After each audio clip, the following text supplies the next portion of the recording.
Corona update से शुरुआत करते हुए हिमाचल प्रदेश में बीते मंगलवार को 1403 नए मामले सामने आए। बिलासपुर में 92, चंबा 68, हमीरपुर 123, कांगड़ा 283, किन्नौर 17, कुल्लू 56, लाहौल स्पीति 4, मंडी 193, शिमला 240, सिरमौर 86, सोलन 150 तथा ऊना में 91 कोरोना के नए मामले सामने आए। वहीं प्रदेश में कोरोना से आज 7 लोगों की मौत हुई। मौसम की जानकारी देते हुए हिमाचल प्रदेश में 3 फरवरी से मौसम करवट ले सकता है। प्रदेश में पश्चिमी विक्षोभ के सक्रिय होने के चलते आगामी 5 फरवरी तक बारिश व बर्फबारी के आसार जताए गए हैं। इसके अलावा प्रदेश में 2 से 4 फरवरी तक भारी बारिश बर्फबारी का येलो अलर्ट जारी किया गया है।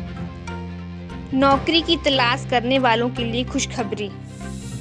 रोजगार कार्यालय रंगमहल चंबा में 7 फरवरी को कैंपस इंटरव्यू का आयोजन किया जा रहा है, जिसमें जेनड्रॉइड एसआर सॉल्यूशन प्राइवेट लिमिटेड के द्वारा पंजाब में प्लम्बर और फिटर के 100 पदों को भरा जाएगा, जिसके लिए आवेदक की आयु सीमा 18 से 30 वर्ष व शैक्षणिक योग्यता प्लम्बर और फिटर में ITI डिप्लोमा निर्धारित की गई है। उन्होंने बताया कि चयनित किए गए युवाओं को 12,900 मासिक वेतन रखा गया है।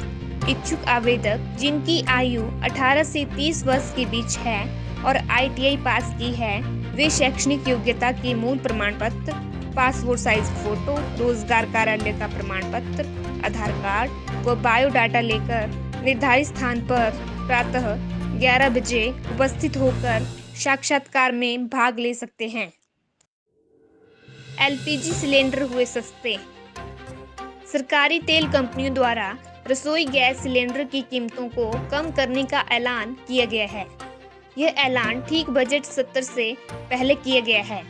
इसी कड़ी में हिमाचल प्रदेश में बीते 2 माह से लगातार बढ़ रहे व्यावसायिक LPG सिलेंडरों के दाम इस बार 91.50 रुपये कम हो गए हैं। इस माह व्यावसायिक उपभोक्ताओं को 2,080 रुपये प्रति सिलेंडर व्यावसायिक LPG लेने के लिए चुकाने पड़ेंगे। घरेलू सिलेंडरों के लगातार चौथे माह भी दाम नहीं बढ़े हैं। नवंबर 2021 के दाम ही फरवरी 2022 में लागू रहेंगे। घरेलू उपभोक्ताओं को 1,002 रुपये में सिलेंडर मिलेगा। पहल योजना से जुड़े उपभोक्ताओं को 31.83 रुपये की सब्सिडी बैंक खाते में वापस मिलेगी। मुख्यमंत्री जयराम ठाकुर जी ने केंद्रीय बजट 2022-23 की सराहना की। मुख्यमंत्री जयराम ठाकुर जी ने केंद्रीय वित्त मंत्री निर्मला सीतारमण द्वारा आज वर्ष 2022-23 के लिए प्रस्तुत बजट को देश की अर्थव्यवस्था देने, किसानों, समाज सुधार के कमजोर वर्गों तथा विकास को नई गति देने की दिशा में एक कारगर दस्तावेज बताया है। मुख्यमंत्री ने कहा कि यह बजट आधारभूत संरचना को सुदृढ़ करेगा तथा इसके साथ ही डिजिटल तकनीक के माध्यम से विकास की प्रक्रिया को समग्र और समावेशी बनाएगा। 10 फरवरी तक आधार, पैन और मोबाइल नंबर दर्ज करवाएं रक्षा पेंशनर। रक्षा पेंशन संवितरण कार्यालय हमीरपुर के माध्यम से पेंशन प्राप्त करने वाले भूतपूर्व सैनिकों का विवरण ऑनलाइन वेबसाइट स्पर्श पर स्थानांतरित किया जाना है। रक्षा पेंशन संवितरण अधिकारी मंजीत सिंह ने बताया कि इसके लिए रक्षा पेंशन धारक अपना पैन कार्ड नंबर, आधार कार्ड नंबर, मोबाइल नंबर और ईमेल ID 10 फरवरी से पहले रक्षा पेंशन संवितरण कार्यालय हमीरपुर में दर्ज करवा लें। बीड़ बिलिंग में सुरक्षित पैराग्लाइडिंग के लिए बनेगा app, DC doctor Nipun Jindal.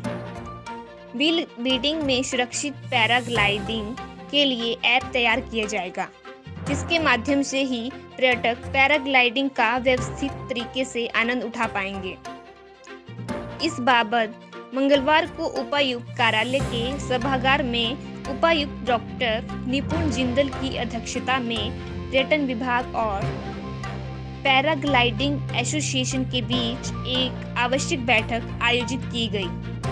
उपायुक्त डॉक्टर निपुण जिंदल ने कहा कि ऐप के माध्यम से पैराग्लाइडर, ऑपरेटर्स और पायलट का पंजीकरण जरूरी होगा। इसी के साथ ही पैराग्लाइडिंग के रेट भी निर्धारित किए जाएंगे ताकि पर्यटकों को किसी भी तरह की असुविधा नहीं होगी। ऐप के माध्यम से पैराग्लाइडिंग की मॉनिटरिंग भी सुनिश्चित की जाएगी। यूको बैंक की प्लासी शाखा का हुआ शुभ आरंभ। मंगलवार को विधायक कर्नल इंदर सिंह द्वारा किया गया। इस अवसर पर कर्नल इंदर सिंह ने यूको बैंक की ग्राहक सेवा की प्रशंसा की। उन्होंने बताया कि यूको बैंक हिमाचल प्रदेश का अग्रणी बैंक है तथा बैंक हिमाचल प्रदेश में उल्लेखनीय कार्य कर रहा है। बैंक ने प्रधानमंत्री जन धन योजना के तहत अधिकारित खाते खोलकर एक प्रशंसनीय कार्य किया है, जिसके लिए बैंक के अधिकारी व कर्मचारी बधाई के पात्र हैं। उन्होंने कहा कि यूको बैंक प्लासी शाखा खुलने से यहाँ के निवासियों को भी बैंक द्वारा दी जाने वाली विभिन्न ऋण योजनाओं का फायदा मिलेगा। कोविड-19 महामारी के कारण मृतकों के आश्रितों को सरकार द्वारा अनुग्रह राशि का प्रावधान। अतिरिक्त जिला दंड अधिकारी चंबा अमित मेहरा ने जानकारी देते हुए बताया कि हिमाचल प्रदेश सरकार द्वारा कोविड-19 महामारी के कारण जिन व्यक्तियों की मृत्यु हुई है, उनके आश्रित परिवारों के लिए सरकार द्वारा 50,000 रुपए की धनराशि बतौर अनुग्रह राशि देने का प्रावधान किया गया है। अनुग्रह राशि के दावे का निर्धारित प्रपत्र संबंधित एसडीएम के कार्यालय में प्रस्तुत किया जा सकता है। धन्यवाद।